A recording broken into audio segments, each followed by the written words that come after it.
I've lived 38 years without alcohol and drugs.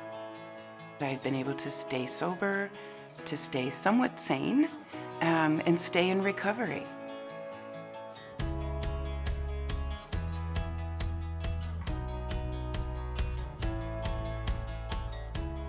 I started using probably when I was 13 or 14, and then was on the streets for a couple of years. And it was during that time that I found myself in a series of situations that led me to walking into a police station. They brought my father down and asked me, do you want to go back home? And I said, no, I know what that's like. Do you want to go back to your boyfriend's home? And I said, no, I know what that's like. They said, do you want to go to detox? I said, sure, I've never been there. So I went to detox. And while I was in detox, there were two young women who came from a halfway house who asked me what my problem was. Why was I so defiant? So I got an attitude and I said, I'll show you, I'll go to that treatment center. So I went to treatment.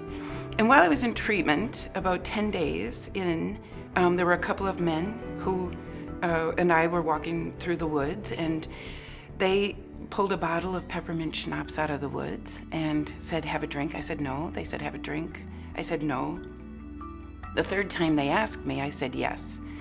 And I took a sip off of the bottle, and I remember it like it was yesterday, that I knew that if I continued drinking with them, that everything that I had just started to learn in treatment would be gone, and I wouldn't have any control over what would happen among the three of us.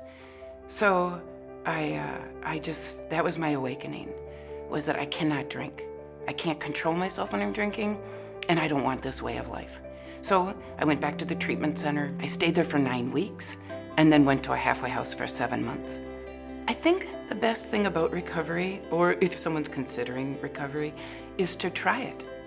Give it a chance. I know a lot of people feel hopeless and helpless, especially if they're in the throes of drug addiction and alcoholism. It's essential that people know that there is hope out there, that there's longevity in sobriety, that they too can make it. And I think a resource like Minnesota Recovery Connection gives them that opportunity. If there's somebody out there who really wants to get sober, they will find a way.